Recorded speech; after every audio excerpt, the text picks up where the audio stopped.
Hello বন্ধুরা, আমি শায়মান সাদিক, বাংলাদেশের একজন ছেলে। আজকে আমি তোমাদের যে গল্পটা বলবো সেই গল্পটা আমার শাশুড়ি মাকে নিয়ে। জীবনের কিছু সম্পর্ক এতটাই অপ্রত্যাশিতভাবে শুরু হয় যে সময়ের সাথে সাথে সেই সম্পর্কের গভীরতা আর তাৎপর্য আমাদের বিস্মিত করে তোলে। আমার জীবনের তেমনই একটি অধ্যায় শুরু হয়েছিল এক শপিং মলে, যেখানে আমি একেবারেই অপ্রত্যাশিতভাবে এমন একজনের সাথে পরিচিত হয়েছিলাম যিনি পরবর্তীতে আমার জীবনের এক অবিচ্ছেদ্য অংশ হয়ে উঠলেন। সেই দিনটি ছিল আর 10টা সাধারণ দিনের মতোই। আমি আমার কিছু ব্যক্তিগত কাজ সারতে বেরিয়েছিলাম, কিন্তু কে জানতো যে সেদিনই আমার জীবনের মোড় ঘুরতে চলেছে। শপিং মলের ভিড়ে আমি যখন পছন্দের জিনিসপত্র খুঁড়ছিলাম, তখনই হঠাৎ একজন মধ্যবয়স্ক মহিলার সাথে আমার ধাক্কা লাগে। দুজনেই অপ্রস্তুত হয়ে পড়েছিলাম। আমি দ্রুত ক্ষমা চেয়েছিলাম এবং তিনি মিষ্টি হেসে আমার প্রতি সহানুভূতি জানিয়েছিলেন। প্রথম দেখাতেই তার ব্যক্তিত্ব, তার চোখের গভীরতা আমাকে মুগ্ধ করেছিল। তার পরনে ছিল একটি সাধারণ শাড়ি, কিন্তু সেই সাধারণত্বের মধ্যেও এক অসাধারণ ব্যক্তিত্বের ছাপ ছিল। তিনি এতটাই সহজ এবং প্রাণবন্ত ছিলেন যে প্রথম আলাপে মনে হয়েছিল বহুদিনের পরিচিত। সেই ঘটনার পর আমরা টুকটাক কথা বলতে শুরু করি। তিনি তার নাম বলেছিলেন, তবে আমি এখন তা প্রকাশ করতে চাই না। তার কথা বলার ভঙ্গি, তার জীবন দর্শন আমাকে দারুণভাবে প্রভাবিত করেছিল। তিনি একজন সৎ ও নিষ্ঠাবান মহিলা ছিলেন, যা তার প্রতিটি কথায় স্পষ্ট হয়ে উঠত।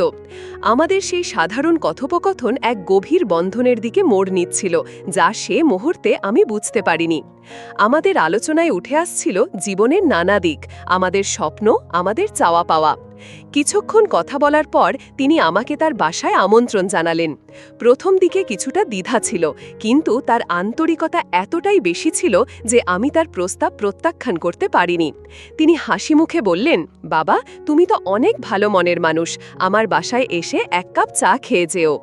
তার এই সরল আমন্ত্রণ আমি আর ফিরিয়ে দিতে পারিনি। এই আমন্ত্রণই ছিল আমার জীবনের এক নতুন অধ্যায়ের সূচনা, যা আমার ভবিষ্যৎকে এক ভিন্ন পথে নিয়ে গিয়েছিল। তার বাসায় যাওয়ার পর আমার জীবনে এক নতুন দিগন্ত উন্মোচিত হল। সেখানে পরিচয় হল তার মেয়ে আফসানা আক্তার মিমের সাথে। মিম ছিল অপরূপ সুন্দরী, যেন সৃষ্টিকর্তা তাকে নিজের হাতে গড়েছেন। তার চোখ দুটো ছিল মায়াবী, হাসি ছিল স্নিগ্ধ। প্রথম দেখাতেই মিমের প্রতি আমার এক অব্যক্ত ভালো লাগা তৈরি হয়েছিল। শাশুড়িমা মৃদু হেসে আমাদের পরিচয় করিয়ে দিলেন, আর তখন থেকেই আমার মনে এক মিষ্টি স্বপ্নের জাল বোনা শুরু হলো। মিমকে দেখে আমার মনে হয়েছিল জীবন যেন নতুন করে বাঁচার এক অনুপ্রেরণা খুঁজে পেয়েছে। তার উপস্থিতি আমার জীবনের সকল শূন্যতা পূরণ করে দিতে পারে। আমরা প্রথম দেখাতেই একে অপরের সাথে স্বাচ্ছন্দ্য অনুভব করতে শুরু করলাম। শাশুড়িমা আমাদের জন্য চা নিয়ে এলেন এবং আমাদের দুজনের কথোপকথন মনোযোগ দিয়ে শুনলেন। তিনি যেন অদৃশ্য এক সূত্রধর হয়ে আমাদের দুজনের মধ্যে এক নতুন সম্পর্কের বীজ বপন করে দিচ্ছিলেন। পরের দিনগুলোতে মিমের সাথে আমার নিয়মিত যোগাযোগ শুরু হলো। আমরা ফোন কলে কথা বলতাম, দেখা করতাম। ধীরে ধীরে আমাদের মধ্যে এক গভীর প্রেমের সম্পর্ক গড়ে উঠল। মিম ছিল আমার স্বপ্নের নারী। তার বুদ্ধিদীপ্ত কথা, তার সরলতা, তার আত্মবিশ্বাস আমাকে প্রতিদিন আরও বেশি করে তার দিকে আকৃষ্ট করছিল। আমরা দুজনকে জানতে শুরু করলাম। একে অপরের প্রতি নির্ভরশীলতা তৈরি হলো। এক পর্যায়ে আমাদের দুজনের পরিবারও আমাদের সম্পর্কের কথা জানতে পারল। শাশুড়িমা, যিনি আমার প্রতি বরাবরই স্নেহশীল ছিলেন, তিনি আমাদের সম্পর্কের ব্যাপারে অত্যন্ত ইতিবাচক ছিলেন। তিনি আমাদের ভবিষ্যৎ নিয়ে স্বপ্ন দেখতেন। সমস্ত প্রতিকূলতা পেরিয়ে একসময় মিম আর আমার বিয়ে সম্পন্ন হল। সেই দিনটি ছিল আমার জীবনের সবচেয়ে সুখের দিন। আমি জানতাম আমার জীবন এখন সম্পূর্ণ। মিমের হাত ধরে আমি এগিয়ে যেতে পারব জীবনের পথে। বিয়ের পর আমাদের নতুন জীবন দারুণভাবে শুরু হয়েছিল। মিমের সাথে আমার প্রতিটি দিন ছিল স্বপ্নের মতো। একে অপরের সঙ্গ উপভোগ করছিলাম। ছোট ছোট মুহূর্তগুলো আমাদের কাছে অমূল্য হয়ে উঠেছিল। কিন্তু আমাদের সুখের দিনগুলো যেন বেশি দিন স্থায়ী হল না। বিয়ের কয়েক মাস পরেই মিমের স্কলারশিপের সুযোগ এলো দেশের বাইরে উচ্চশিক্ষার জন্য। মিম বরাবরই পড়াশোনায় অত্যন্ত মেধাবী ছিল, আর এই সুযোগটা তার বহুদিনের স্বপ্ন ছিল।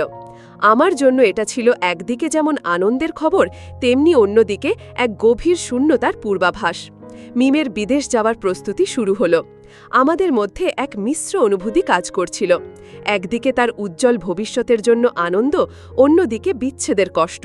মিম আমাকে বারবার বলছিল, চিন্তা করো না, আমি খুব দ্রুত ফিরে আসব, আমাদের এই দূরত্ব সাময়িক। কিন্তু তার কথাগুলো আমার ভেতরের অস্থিরতা কমাতে পারছিল না। প্রতিটি দিনই মনে হচ্ছিল যেন এক অনিশ্চিত ভবিষ্যতের দিকে এগিয়ে যাচ্ছি। তার অনুপস্থিতি কিভাবে সামলাবো সেই চিন্তায় আমি ডুবে থাকতাম। মিম চলে যাওয়ার পর আমার পৃথিবীটা যেন হঠাৎ করেই থমকে গিয়েছিল। ঘরের প্রতিটি কোণায় তার স্মৃতি, তার হাসি, তার স্পর্শ আমাকে তাড়া করে ফিরত। প্রথম প্রথম মিমের সাথে নিয়মিত ভিডিও কলে কথা হতো, কিন্তু সময়ের সাথে সাথে কাজের চাপ আর দূরত্বের কারণে সেই যোগাযোগও কিছুটা কমে আসতে লাগল। আমি বুঝতে পারছিলাম মিম তার নতুন পরিবেশে মানিয়ে নেওয়ার চেষ্টা করছে, কিন্তু আমার জন্য তার অভাব পূরণ করা অসম্ভব হয়ে পড়েছিল। আমি নিজেকে বড্ড একা অনুভব করতে শুরু করি। আমার এই একাকিত্ব আর অসহায়ত্ব শাশুড়িমা বুঝতে পারলেন। তিনি আমার পাশে এসে দাঁড়ালেন এক পরম আশ্রয় হয়ে। প্রতিদিন তিনি আমার খোঁজ নিতেন, আমাকে ফোন করতেন, এমনকি প্রায়ই বাসায় এসে আমার সাথে সময় কাটাতেন। তিনি আমাকে সান্ত্বনা দিয়ে বলতেন, বাবা, আমার মেয়ে একটা বিশেষ উদ্দেশ্যে বিদেশে গিয়েছে, তাকে নিয়ে চিন্তা করো না। কি হয়েছে, আমি তো আছি, তোমার সবটুকু অভাব পূরণ করার চেষ্টা করব। তার এই কথাগুলো আমার জন্য যেন এক ফোঁটা বৃষ্টির মতো ছিল তপ্ত মরুতে। শাশুড়ি মা ছিলেন মধ্যবয়স্ক একজন মহিলা, কিন্তু তার মানসিক শক্তি ছিল অসাধারণ। তিনি দেখতেও চমৎকার ছিলেন, আর তার মন ছিল আরও সুন্দর। তার মধ্যে এক অদ্ভুত মায়া ছিল যা আমাকে সব সময় মুগ্ধ করত। তিনি আমার প্রতি অত্যন্ত স্নেহশীল ছিলেন, যেন আমি তার নিজেরই সন্তান।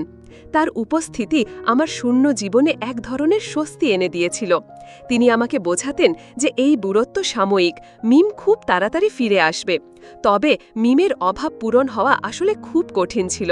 শাশুড়ি মা আমাকে মানসিকভাবে সুস্থ করে তোলার জন্য এমন কাজ করতে শুরু করলেন যাতে আমি তার মেয়ের অভাব না বুঝতে পারেন। তিনি আমাকে নানা রকম পারিবারিক কাজে যুক্ত করতেন, গল্পের বই পড়তে উৎসাহিত করতেন, এমনকি মাঝে মাঝে তার নিজের হাতে রান্না করে খাবার নিয়ে আসতেন। তিনি চাইতেন আমি যেন সব সময় ইতিবাচক থাকি, বিষণ্ণতা আমাকে গ্রাস করতে না পারে। তার এই নিরন্তর প্রচেষ্টা সত্যিই আমাকে অনেকটা সাহায্য করেছিল। আমি ধীরে ধীরে অনুভব করতে লাগলাম আমার পাশে একজন আছেন যিনি আমাকে বোঝেন, আমার কষ্ট অনুভব করেন। তিনি আমাকে মানসিক শান্তি দিতেন। আমার মন যখন খুব খারাপ থাকত, তিনি আমার সাথে ঘণ্টার পর ঘণ্টা কথা বলতেন, আমার দুঃখগুলো শুনতেন। তার প্রতিটি কথা, প্রতিটি আচরণে ছিল এক গভীর ভালোবাসা আর সহমর্মিতা। এইভাবেই শাশুড়িমা আমাকে মানসিকভাবে সুস্থ করে তুলতে লাগলেন। এইভাবে দিন দিন শাশুড়িমা আমার জীবনের এক অপরিহার্য অংশ হয়ে উঠলেন। তিনি শুধু আমার শাশুড়ি নন, তিনি যেন আমার জীবনে এক বন্ধু, একজন মা, একজন পথ প্রদর্শক। তার সান্নিধ্যে আমি ধীরে ধীরে মিমের অনুপস্থিতির কষ্ট ভুলতে শুরু করলাম। তিনি আমাকে বোঝালেন জীবনে সব সময় ইতিবাচক থাকা উচিত আর ভবিষ্যতের জন্য আশাবাদী হতে হয়।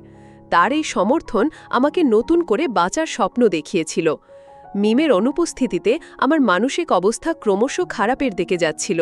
আমি নিজের অজান্তেই এক গভীর বিষণ্ণতার জালে আটকা পড়ছিলাম।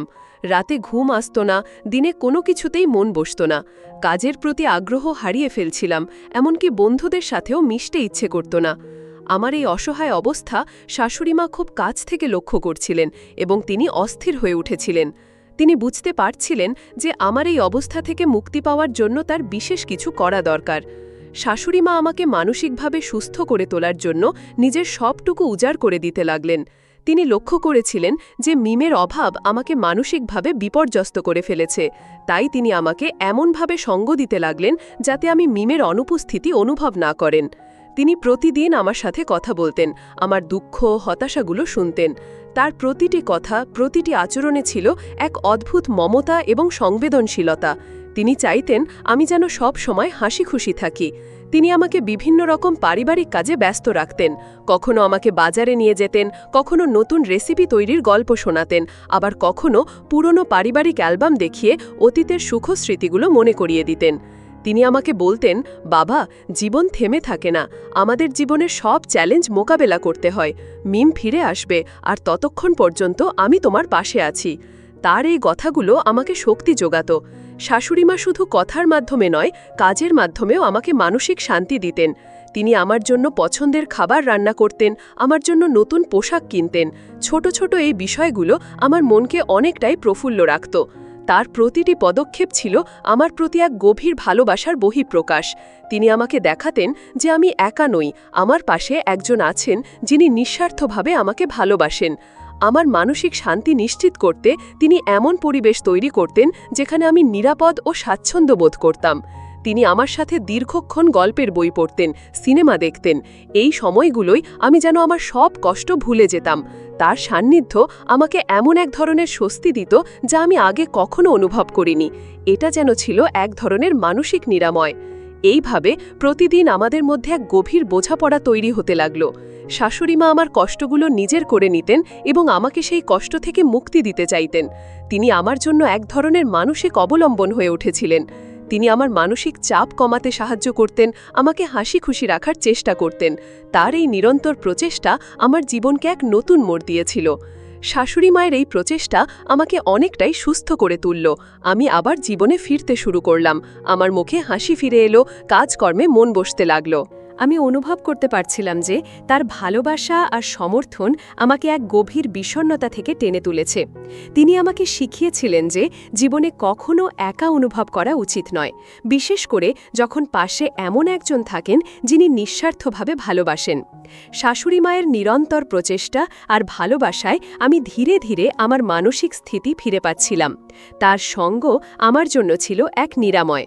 আমি অনুভব করতে পারছিলাম যে তার উপস্থিতি আমাকে মিমির অভাব ভুলিয়ে রাখতে সাহায্য করছে। আমার মনের গভীরে জমে থাকা হতাশা আর বিষণ্ণতার মেঘগুলো যেন ধীরে ধীরে কেটে যেতে শুরু করেছিল। আমি আবার স্বাভাবিক জীবনে ফিরে আসার স্বপ্ন দেখতে শুরু করি। প্রতিদিনই আমাদের মধ্যে এক গভীর সম্পর্ক গড়ে উঠছিল। এটা কেবল শাশুড়ি আর জামাইয়ের সম্পর্ক ছিল না, এটা ছিল এক আত্মিক বন্ধন, যেখানে ছিল পারস্পরিক বোঝাপড়া আর অকৃত্রিম ভালোবাসা।